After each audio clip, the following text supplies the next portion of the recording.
that's where your nightmare begins. If you're scared for your life every day for 14 months straight, why keep going? I mean, believe me, you think about it. Declare the winner by goes the ring. Francis Ngannou has arrived. It wasn't much about the money. It was much about becoming a world champion.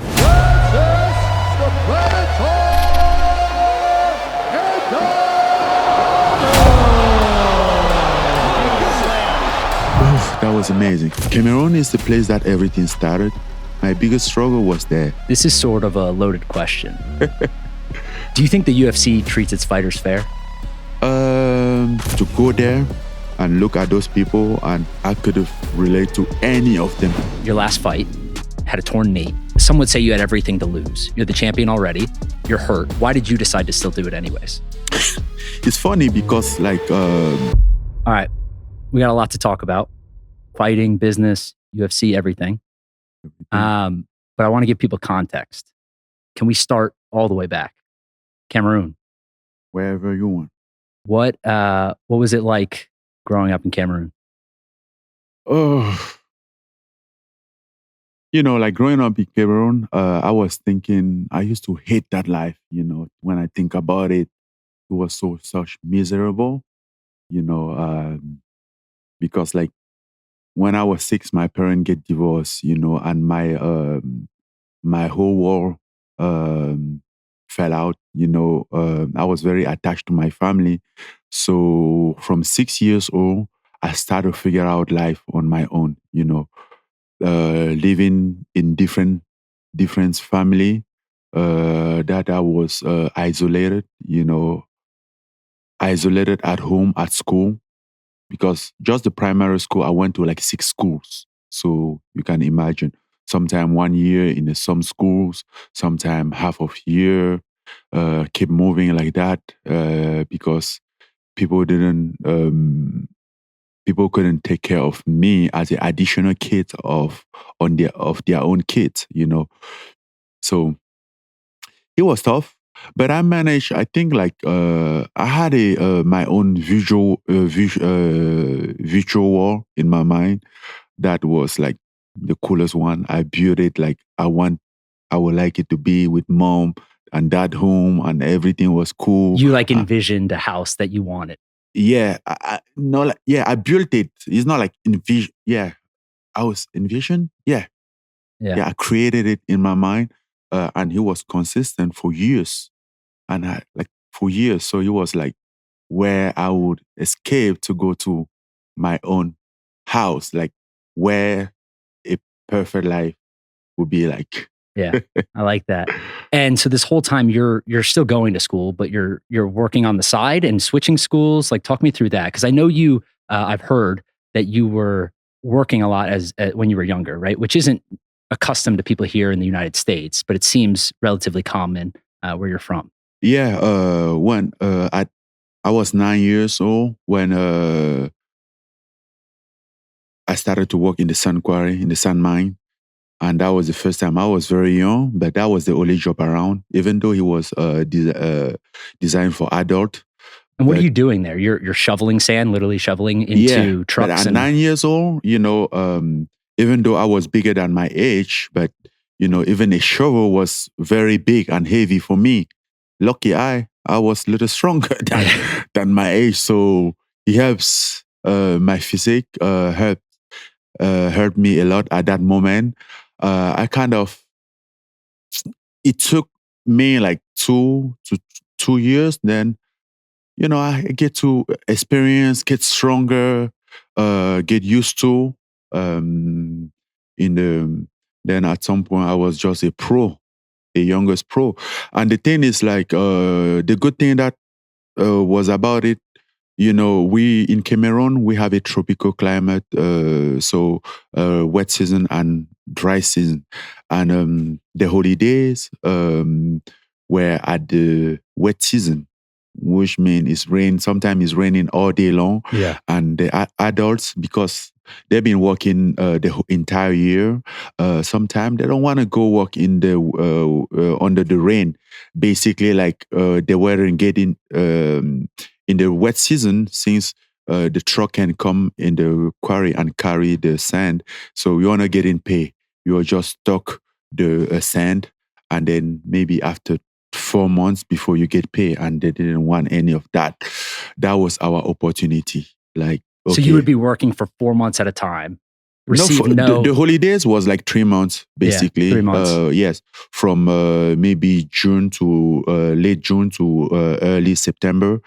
So yeah. And this is physical work. Yes, right? This is physical work. Very physical work. Yeah. Do you think that had anything to do with how strong you are today? He definitely helped, but no, really, because like when I look at me today and I look at people that we work together, because later on, other kids started to come. Yeah. There wasn't 9 years old at all, but I was always like the strongest. I was always the one that can do the most job, so I left there. And how much money are you making doing that? Oh, at first, I don't know, we were barely making like $1 per day. Then you start to grow. Then our first official salary, I think, was 1.5, no, almost $2, less than $2 for the whole day. Per day. Yeah. So, but he was very physical. So sometimes we will work like 1 day, skip 1 day, or 2 days, skip 1 days. Trying to work like 3-4 times a week.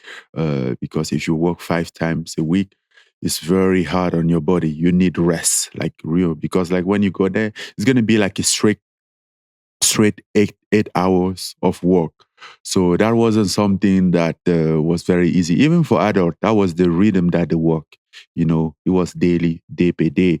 And sometimes some people would just come work 1 day and go rest for once a week, twice a week. Are you still going to school at this point, or are you? Yeah, I was still going to school. So you go to school, you still work, and then whatever money you make, you basically contribute back to the family? I was going to school during the day, and sometime when I left school, I would go straight to the sand quarry before go home at night. And the weekends, we're going to go to the sand quarry, and sometime we're going to go help our mom in the farm. And the holidays was those opportunity, those moments that we had more time to work. Yeah. And at what point do you realize you want to fight? That seems like a drastic change from probably the life that you grew up in. No, that wasn't a change. Like, matter of fact, I never realized that I was going to shovel sand. My dream, not my dream, my passion was everything combat related, like movies. I remember like maybe I think I was 5 when and my parents were still together when we went to the village, and I get in my dad's room and he has this big poster of Sylvester Stallone of Rambo 2 with the band on his head, this machine gun. I look at that, I'm like, damn, this is it, And then every time that I had the opportunity to watch movie, because we didn't have TV, so sometimes you will get someplace and there is TV, and for some, if you're lucky enough, there's a movie going on, then I'll watch, and I love those stuff. And even when we were playing as a kid, I was more passionate about like everything, like hide and seek, thief and police, stuff like that. And others, they don't like, other kids, they didn't like that. What they liked the most was like soccer, which is like tradition in Africa. And at some point you leave, obviously. What was that process like? Was that an acceptable thing to do? Were you looked down upon for doing that? Just talk me through kind of people's reaction to you deciding to leave. Well, I didn't have so many people reaction when I decided to leave. Why? Because nobody knows. I didn't tell anybody. Just the idea of me wanted to be a professional boxer was crazy enough not to tell people that I'm leaving to go somewhere that I don't know. They would have never believed it. Yeah. I mean, nobody believed in it. And in my entire life, nobody really believed in it. They thought I was losing my mind because nobody from where I was, from my country, even those who had the opportunity, best opportunity than me before, never made it. So like, how are you expecting to make it? And but I was so passionate about it. I always believe in it until like when I found out that I had gonna leave. I mean, I was older already. I wasn't going to school. I was working. But I started boxing there. I was 22. And that was the moment I'm like, oh, this kid is is falling apart, you know. But I kept doing it. And for people that don't already know, it's not like you can just jump on a plane and come to the US and start training and then you turn into who you are. There's a long path between that. Oh, yeah. Like when I realized that I had to leave, it took me like 4 years because I had to save money, not to buy a plane ticket because I couldn't have a visa. That's for sure. In Africa, when you go to a visa for the West country, they make a whole background check. You know, they investigate everything in your life, your family, to see where you come from and if you can afford to live where you're going, because they don't want you to come here with your misery, you know. So I knew that was out of option. So the only thing to do was to sneak, and sneak was like migrating. And it's not like we were in the border of those countries. I have to go through country after country, from Cameroon to Nigeria, then Niger, then Algeria, then Morocco, and then from Morocco to Spain. That was a hell of a mission. So Cameroon to Morocco is like 3,000 miles. How are you getting there? Different countries. Yeah, different countries. You have to cross borders. I'm assuming most people aren't welcoming when you get there. Yeah, and even the border control, the border police, they were there because they're trying to protect that route. You know, you do what you have to do. Yeah. When you have to, some place you will take a car. Some place you have to like go out of the car and walk to contour the police station or something, to get into some country or to get into some cities. It almost feels like it's a bunch of individual missions, right? Like get to the next one, then the next one, then the next one. It's an individual mission. Yeah. Every step is a mission. Yeah. Like, okay, this is from here to here is a mission. From this city to this city, there must be a police control in the road. So I have to skip that. How can I avoid that? Now, from this country to this country, which is the biggest one, because there is usually like two police border control. So you have to skip those one, you know, to get into other country because you are not legally allowed to be there. Yeah. For people who don't know about the map, you have to cross the desert, which is, I assume, very hot and very difficult. The desert was from Niger to Algeria, not Niger to South Algeria. And is it true that if you get caught, they drop you back in there? Not in the desert. You mean if you get caught? If you get caught, I believe in Morocco, right? Where is it? If you get caught, No, the desert part was like to cross from Niger to Algeria. Okay. If you fall off the truck, I think they keep going. Yeah. And then this little pickup truck, like little smaller than the Toyota Tacoma. And then there's like 25 of us behind that truck and with our luggage. So you barely like sit in the edge of You're on the top truck. of each other. Yeah. And then like have a cramp, trying to find something to hold for hours because that it took us like 24 hours to cross. And you have to hold, and you have to go through like a sandstorm with this sun, get dehydrated, everything, because at some point you guys ran out of water. So you have to hold You know, like you hold a truck at the point that when they stop for you to rest, you can get off the truck. You just lean and fall on the ground because you're like a block. Yeah. You're crampy everywhere. But it's a matter of And you eventually life or get death. to Morocco, right? Yeah, you get to And Morocco. then is that one of the most challenging parts, basically getting from there to Spain? Yeah, Morocco was the most challenging part because regardless, it took me like 3 weeks and a half to get from Cameroon to Morocco. Then I was in Morocco for about a year. Wow. Trying to cross because you have to go through whether it's the ocean or the land.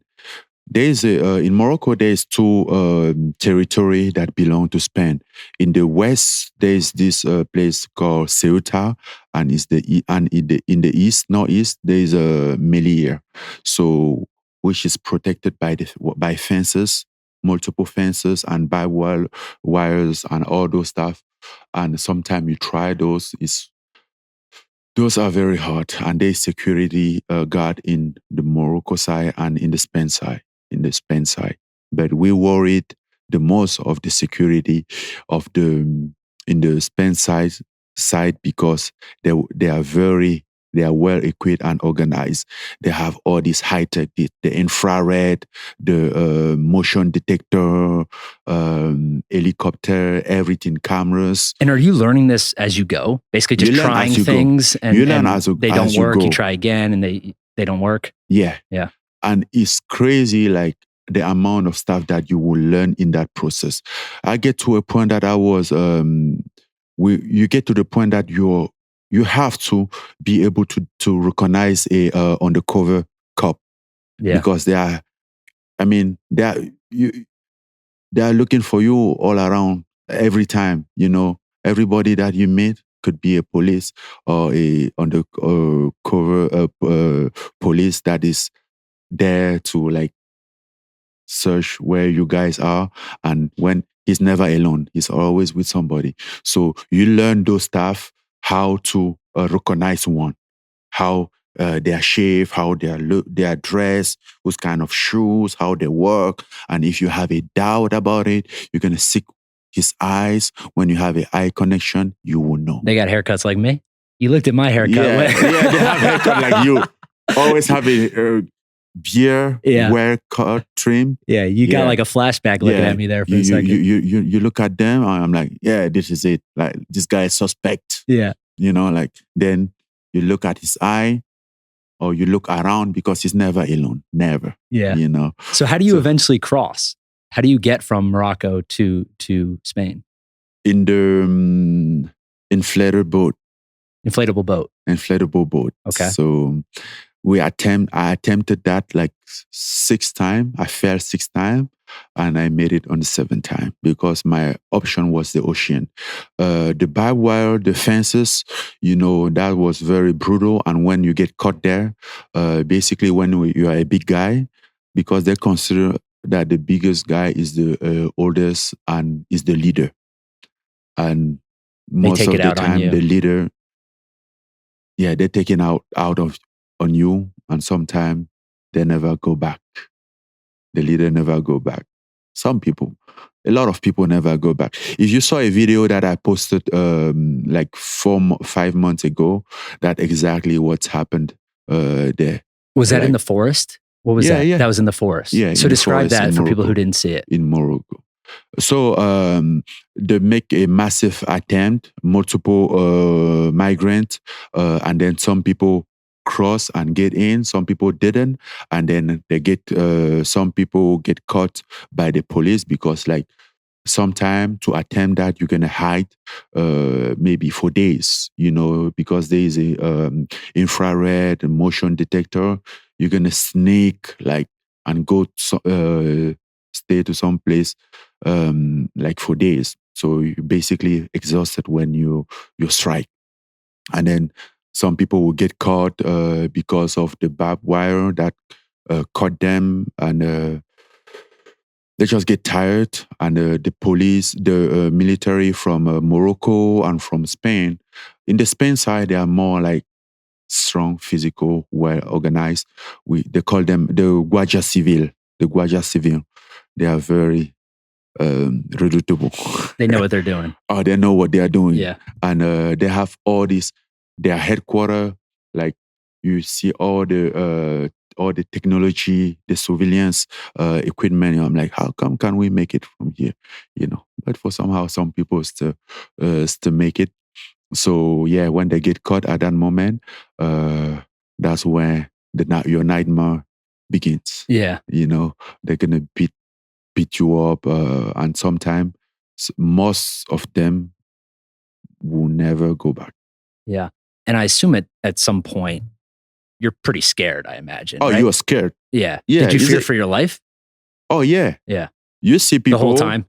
The whole time you will see people now, and then the next day maybe they strike or they get caught or something, and they beat them, and you never hear from them. So if you feared for your life, you will see people they go attempt to the ocean, yeah, and then they don't work somewhere in the middle of the ocean. That I don't know, something will go wrong because they are using this inflatable boat, which is not very safe, even though they have a life jacket, but life jacket can just hold you enough for the rescue to come. And if there's not a rescue around, you're done. If you're scared for your life every day for 14 months straight, why keep going? Why turn back? You didn't have an option. I mean, believe me, you think about it every day, like going back. What for? You know? It was worth the risk in your mind. Yes, it's what there is. And then, I mean, like, and also like personally, as a man, your pride doesn't allow you to give up. Yeah. It's like giving up. You know, at the moment that you decide to go back, everything's going to be okay. That's going to be your life, basically. You're staying. Your failure, you're going to live your entire life with. And as soon as you leave your country or your family, they don't know where you are or what's going on. Everybody start to have a hope on you. Like, oh, he may get there. He's going to make it and he's going to help us. So when you come back, you're a disappointment for your family. You're ashamed, kind of. Do you feel personal responsibility now to help people in Cameroon? Your family specifically, and then more broadly, everyone. Yeah, I mean, you have to. You know, I grew up very close with my siblings because we were kind of like the poorest one in the family, so was very rejected by everyone. So we get a stick tie in between us, but it was just 5 of us, so it was pretty easy to manage that. Now the problem is the large African family and some family that you never knew and that you still don't know. And when you ask how you guys are related, they will take like a day to explain you how you guys are related. And by the time they get to the end, you forget the beginning. Yeah. That's how sometimes. And is it a problem that it's just gotten so big, or those people all expect things from you? It's most about like the people expecting from you. Yeah. You know, because it's so hard. So many people, they just they just see hope everywhere. They just want something to hope. Sometimes, even though you can, in the bottom of their heart, they know that maybe you can't, not because you don't want, but because you can. They just want to believe in something. They just want something to believe in. You know, that's how bad it is. Just to know that, okay, if ever something goes wrong, I think at least I have somebody in my family that can help me, you know. I mean, you might not know him, but he's hoping on you. Yeah. That's how bad he is. They just want to cling to something. Yeah, they just want to hold on into something. Yeah. Even though it's not real, even though it's only a dream, and that hurts. What percentage of people, or how many people, try to do what you did? Right? Because clinging on to hope is one thing. I'm assuming it sounds like a lot of people do that. They say Francis is, we see him on TV. He's in the UFC. He's the heavyweight champion. That's hope to us, right? Maybe he can help us out. Maybe we can get in a better situation. But how many people get up and leave and try to do something about it like you did? Well, a lot of people. But the thing is, you know, I don't think like get off and do something is always about to leave. I see a lot of people out there that get off in the other way that I'm very happy about it. You know, they keep grinding. They never give up. You come this year, they have a dream. They have a goal for a year, and they always do something, even though they don't know, they don't realize. They always keep pushing. You know, and that's something that me personally inspired me. Like I like those type of people. I like to hang out with, and there's something about a success. Like success is not random. You know, I speak to people and I know that this guy is going to be a successful person. And this guy, I mean, you can. How do you determine that? Oh, it's just his mindset. It's all about the mindset. When you see somebody, he has a goal to fulfill this water, this glass. He has a goal. He's putting drop after drop. You can't even notice that he's adding on, but he's grinding. He's not giving up. And you find out he's strong enough not to give up. He's going to make it. You know, like a drop of water can fill a whole tank, a whole container of water, as long as you keep doing it.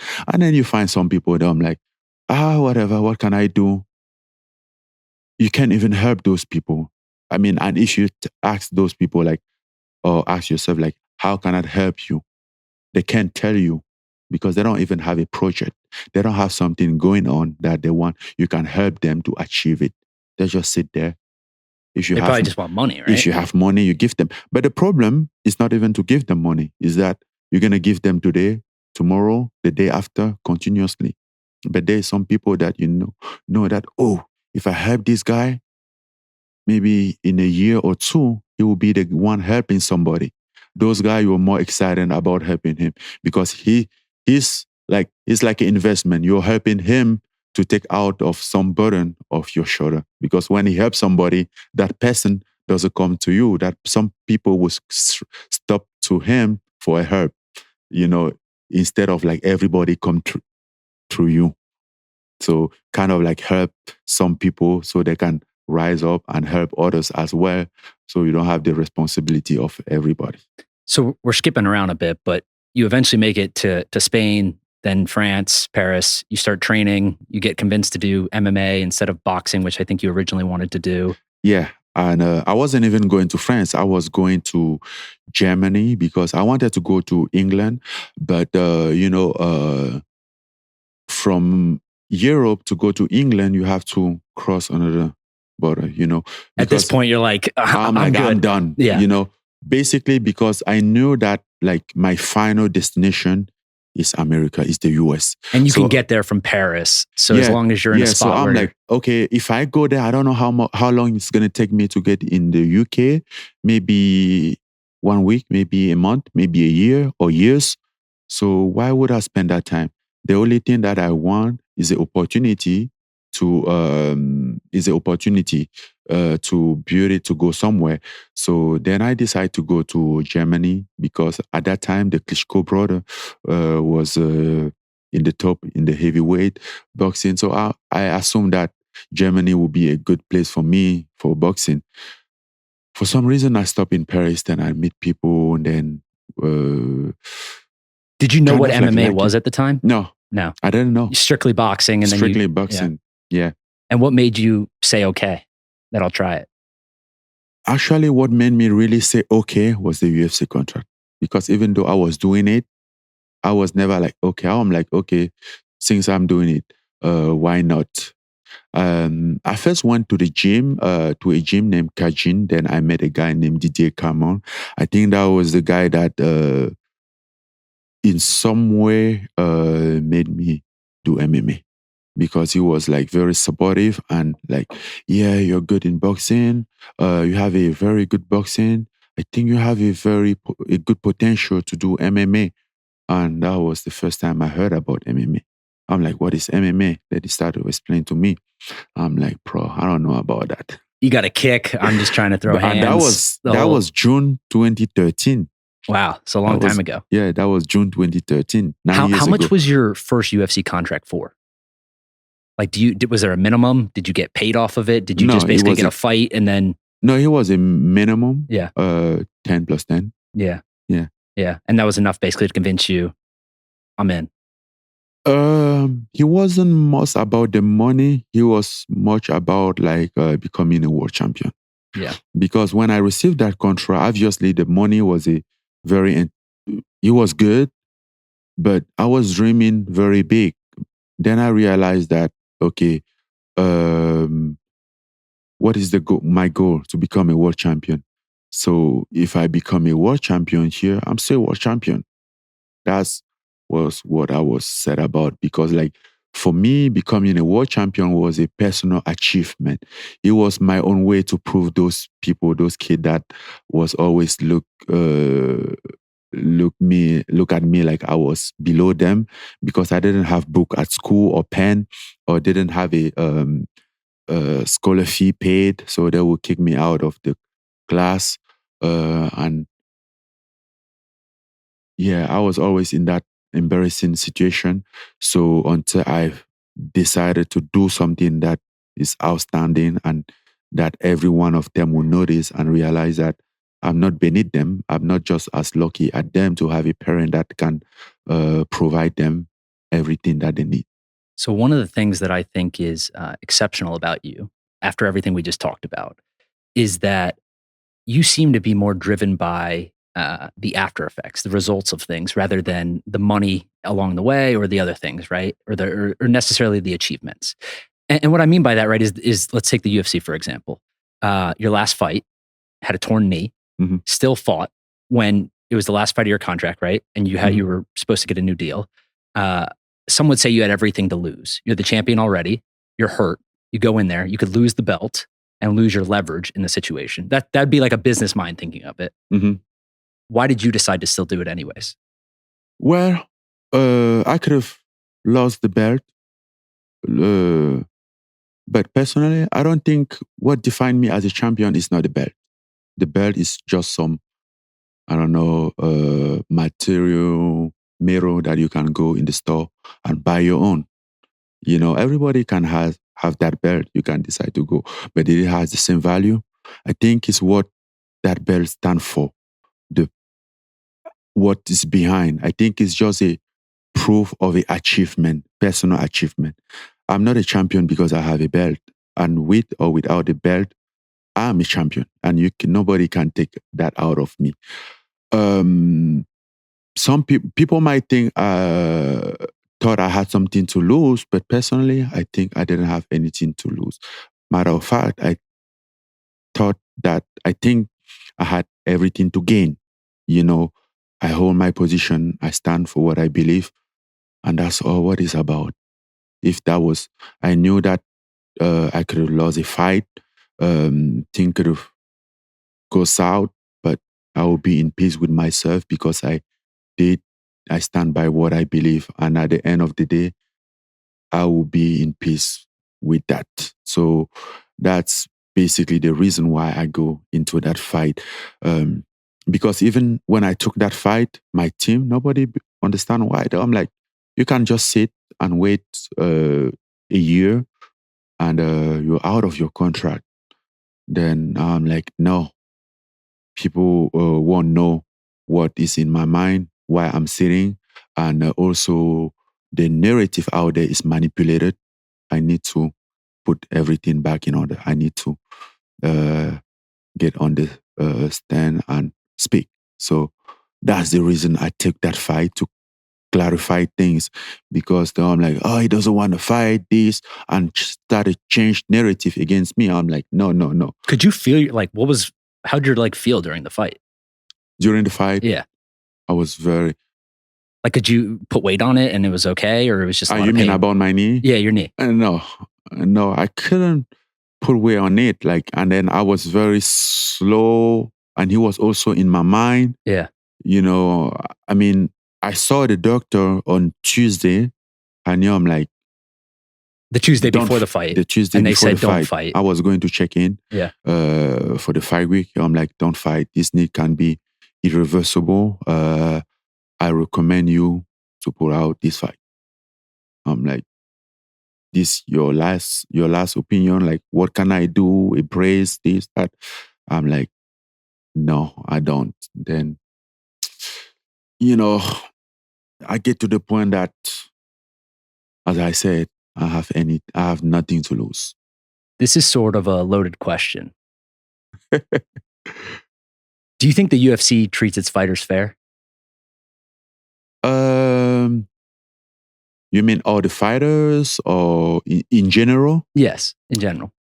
You can speak to yourself or you can speak to for everyone. myself, no. Oh, definitely not. Yeah. Like, I wasn't treated fair, basically. And why not? Why not? Oh, because I stand for something. I asked for something, and that wasn't like, I mean, I ran into Dana earlier, and we were pretty cool.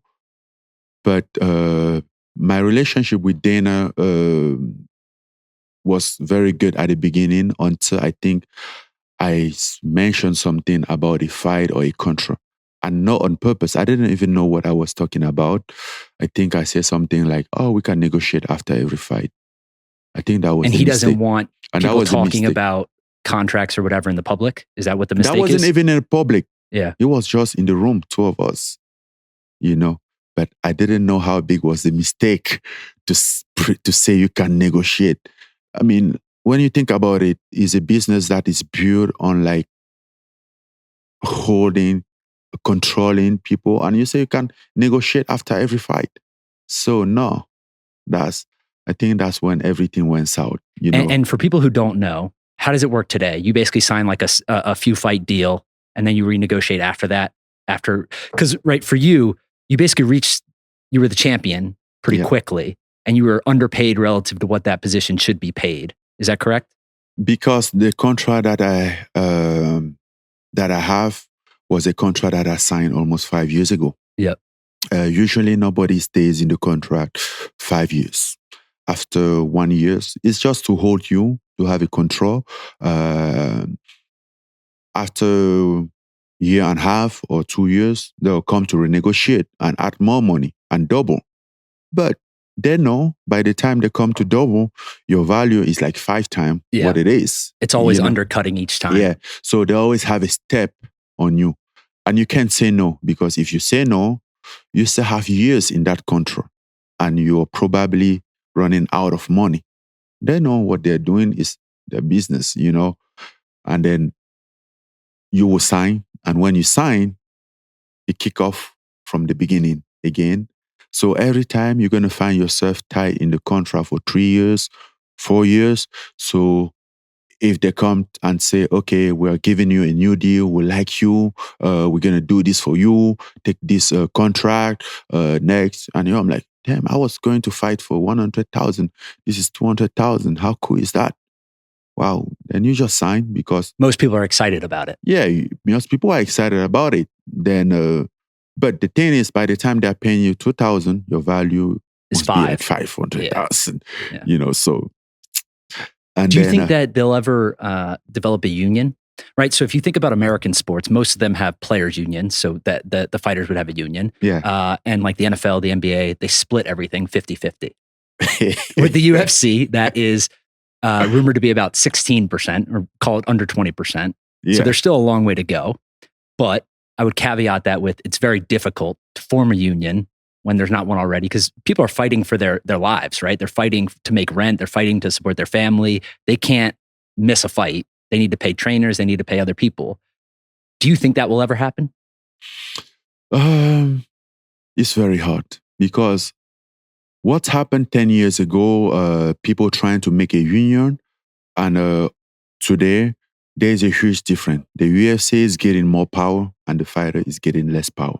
Fighter is losing everything. You can't even speak now. The UFC is so big, so massive, So, and then they built a business. I think they did a great job.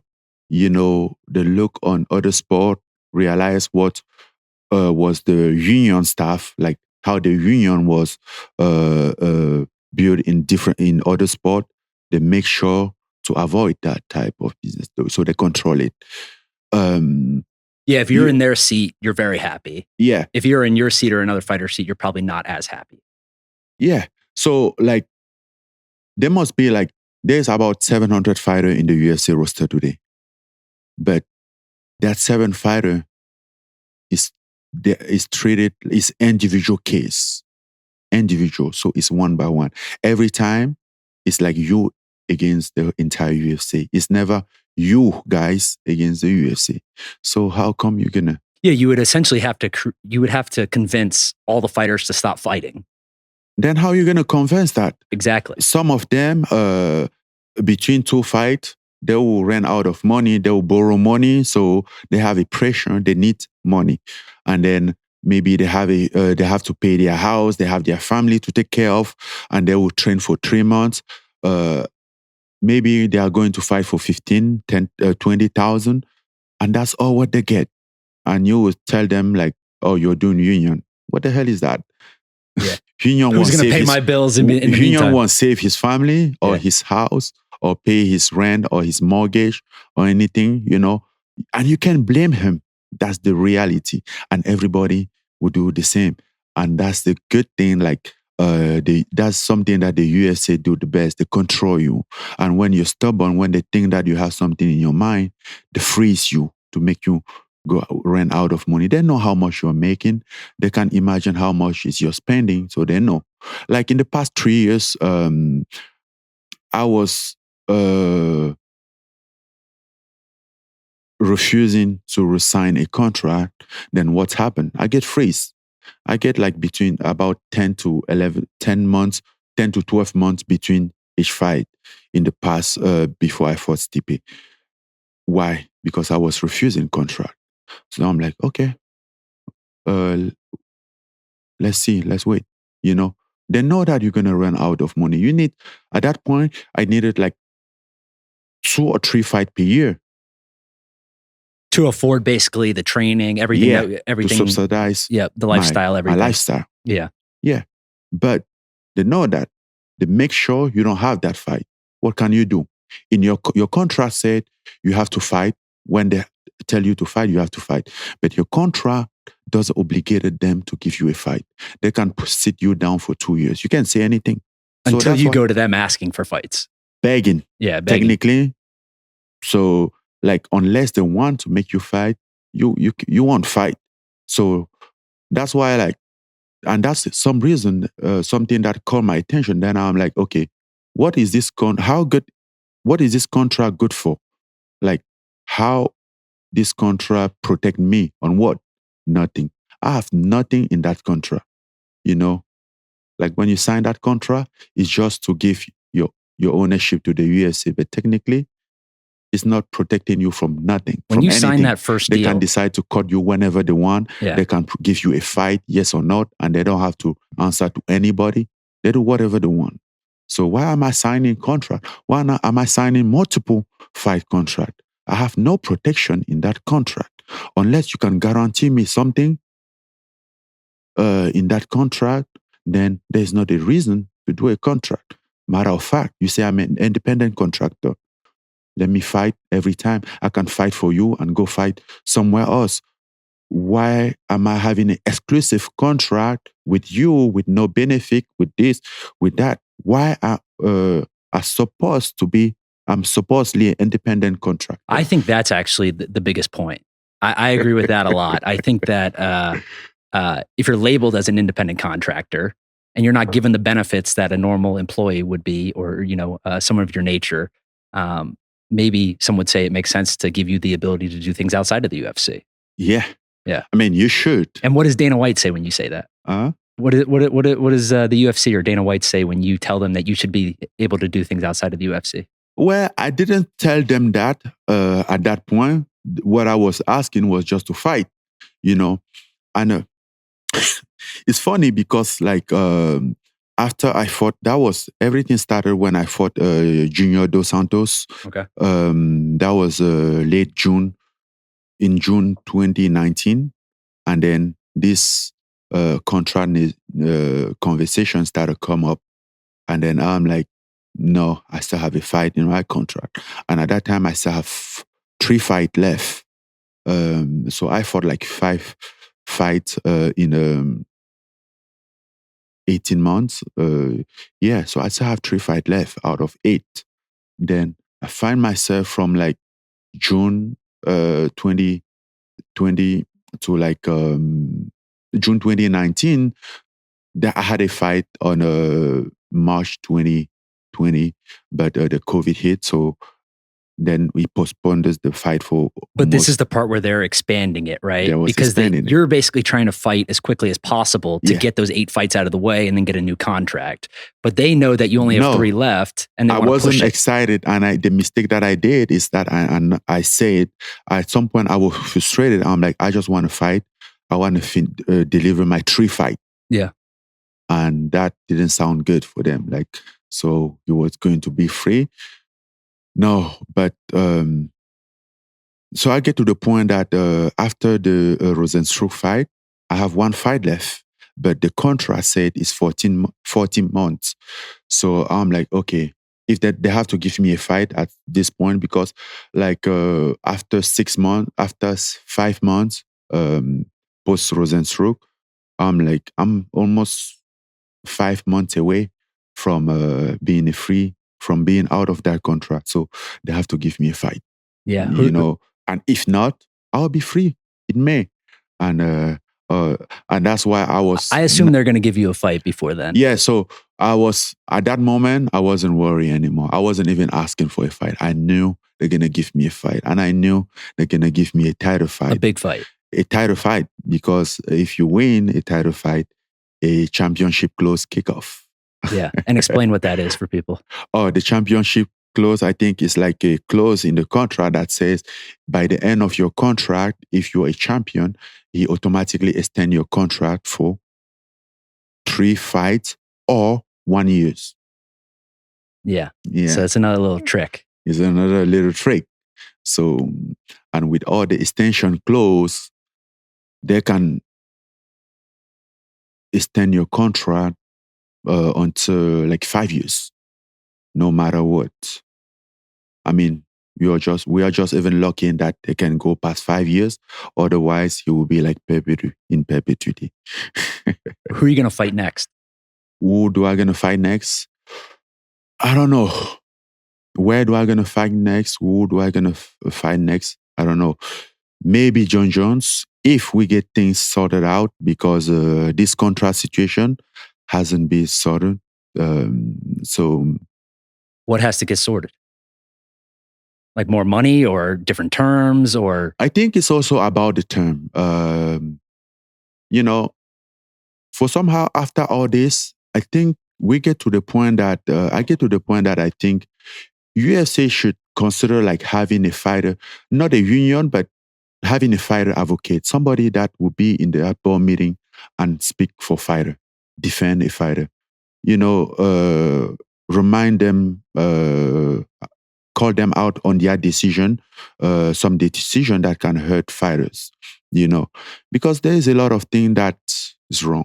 The company obviously is their company, but fighter make the company. And we have nobody in there. They decide everything. I think we should have somebody there who should speak for us. Do other fighters, think you're crazy for talking about all these things, or behind the scenes that they like, buddy, they like it? Yeah. But so many people can talk about it. They are not in the position to talk about it. I was going to say most can't, right? Because of their position.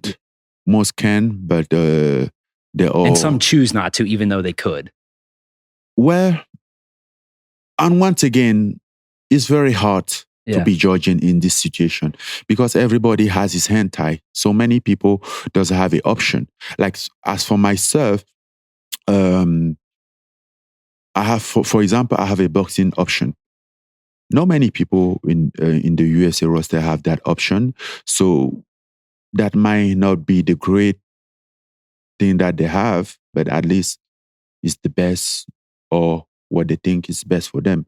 And you can hold somebody, blame somebody for thinking of his own best, So yes, I think they should consider that, like have somebody who speak for us, because we are being very, very like not I will not say exposed, very not considered, and the decision that they are making sometimes can hurt us. Back in the day, fighters used to be able to have sponsors. Someone was even having more money in the sponsorship than their own fighters, Then things started to shift. They start with, okay, we want to make the sport clean for the TV and this. I can understand that. I can understand that we wear a uniform, but we could have a right to have a sponsor on our uniform, at least 2 or 3. Maybe some brand is not good enough to be wear on TV or what. Yes, then they should have a division that will check that and like, okay, this product is not what represent. But boxers, are allowed to wear stuff on their shorts and all of that, right? So we could have that right. And I think that is a big source of income for fighter that had been taken away. Last year, I lost a contract, not because they signed with crypto.com. Then now I have to wear a shirt with a big head crypto.com on it. And I don't have anything on that deal. I don't need even to approve that. I just have to wear it. Even if you have a deal with someone who's a competitor to them. I was about to have a deal with someone who was a competitor for over $1 million. They pull out of the deal. I'm like, okay, we could have get past the fact that we wouldn't be on the big screen, but to get our competitor on you while you are out there, and then we are behind the scene trying to figure out this for this amount of money. So a company is going to offer you $1 million for a sponsorship. More than $1 million. More than $1 million for a sponsorship. Yeah. But then their competitor is a sponsor of the UFC. Yeah. So it doesn't make much sense because you're now wearing the competitor stuff too. I'm now wearing the competitor stuff.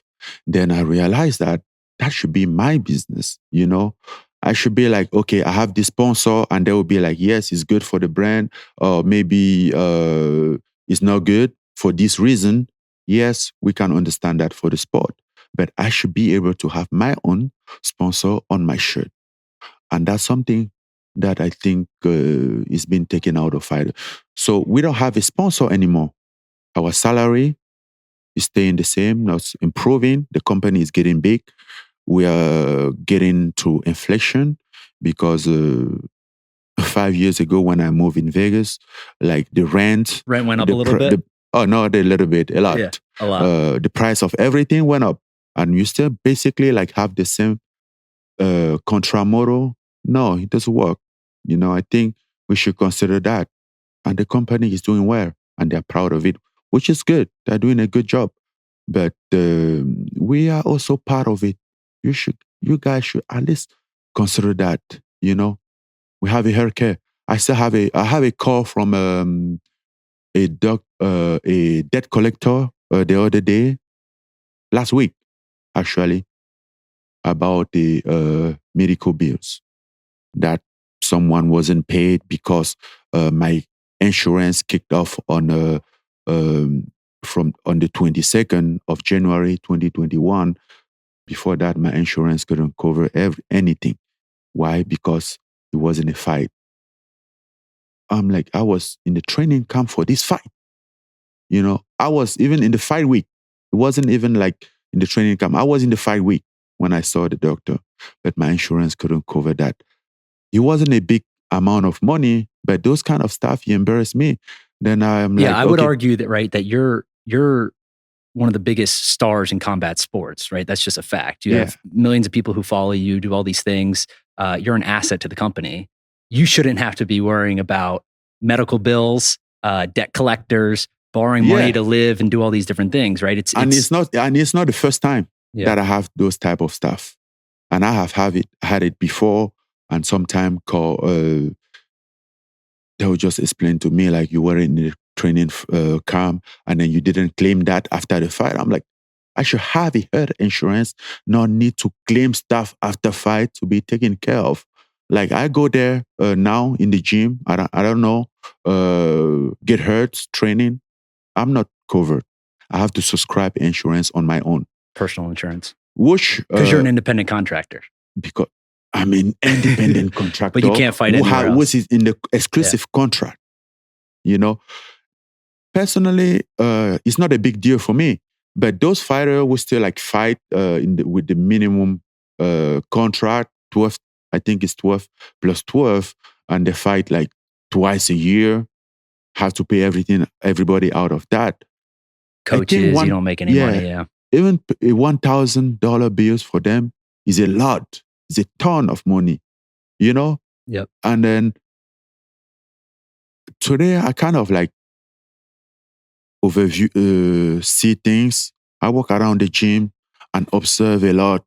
You know, I understand those fighters. I've been there, and I look them sometime when to start struggling. I'm like, this guy shouldn't be at this point. You know, yes, I subscribe my own insurance. Yeah, honestly, like I don't care. You know, from where I am today, I can take care of myself. But how many of us can do that? Can afford that? You know. Yeah. So, and then in the sport that you're putting your body in the line every day to perform well, I think that should be the minimum. I think we should get the type of insurance that even after retirement, after being in the company for so many time, you could also have an option to have an insurance in the maybe 2 years after retirement or 2 years after whatever it is, because you take a lot of trauma during your career. Some people after retirement, they go out and suffer from trauma. You know, they still have a traumatism. They still have a lot of the pain doesn't go away. It pain stays, doesn't go away. And then you have to check to your bank account, check this. And some people, some fighters are just like, okay, fight. And they don't see past fighting. They don't have a business ambition or a business vision. They don't understand the business side of it. And when they retire, they're just like, okay, what next? They don't even know what next because they never think about it or they never plan that. So I got 2 more questions. First, what was it like bringing the title back to Cameroon? Oof, that was amazing. You know, those videos were amazing. Yeah, that was amazing. Like, thrilled. Cameroon is the place that everything started. You know, those people, my biggest struggle was there. The reason why I always wanted to be a champion was in Cameroon, was not to feel low anymore, you know, to prove that I'm good at something. I'm not just useless. I'm not beneath anybody. I don't just have an opportunity, but I'm just there. So to go there and look at those people, and I could have related to any of them, doesn't matter how much they were, I was able to relate on them. I understand them, their story, everything. Yeah. You know, it's cool to be a world champion, to be here in Vegas or wherever you are. It's cool, right? But you like getting recognized by people or no? Get home is different. It's not about getting recognized. It's like a personal pride, you know, personal achievement. Like at home, those childhood issue, dream that you have. You're like, okay, I have it. I prove it. I'm somebody here, you know. So, has your life changed here in Vegas over the last few years? It's changing. Yeah. It's changing, and it's about to change. It's going to change big time. I like that. All right, last question. I don't want to say 1 year or even 2 years, because if you win your next fight, the Champions Clause and all that. But if we were to look 5 years from now and we sit here again, are you in the UFC? Are you boxing? What are you doing? 5 years from now? Yeah. I'll be an accomplished businessman. Yeah, no fighting at all. Still fighting. Yeah, I think there's where? nothing. You didn't answer that part. You mean in the UFC or not? Yeah. Where you're talking 5 years from now, I don't know, 6 months from now. Yeah. So I can respond from 5 years from now. I still gonna have a talk with the UFC, and we're still gonna find out what next, if we can figure this out, and if we can make the sport right, some stuff right, then we will talk. I mean, honestly, I can see myself 5 years from now in the UFC as maybe 6 months from now, I'm somewhere else. I don't know. Yeah. But hopefully this works. I think it will be a beautiful story to tell 5 years from now how we struggled back 5 years ago and how far we came. Yeah. And how many times you've maintained the belt and held the belt for how long. Yeah. And how the sport improved, how it changed, what changed in the sport, what is the situation of the fighter, how did it improve, how fighters are more happy and more compensated, I think that would be cool. I like that. And by the time I'll be 5 years from now, it depends on how I feel. I always say, like, from my 39, 40, from my 40, 41, I'm just going to listen to what my body tell me. If they say, this is the end. If I don't have that motivation, I'm out. It's all about the motivation. Wake up every day, want to do it, get excited about it. Just think about training, sparring, get excited. Then I'll keep doing it. I love it. Yeah. I love it. I feel like we could talk forever, but I want to be mindful of your time. So thank you so much. Good. And we'll do it again, hopefully before 5 years, but at least in 5 years, we'll do it again. Okay. Oh, yeah. We will do it again. And hopefully next time we're going to talk about a lot of business more than just like a fight. Yes, sir. By the time. We'll put Dana right here next time. Right. If we put Dana, I think we need to put some dividers. No. Maybe some champagne to celebrate how far we came. I love it. Thank you so much, Francis.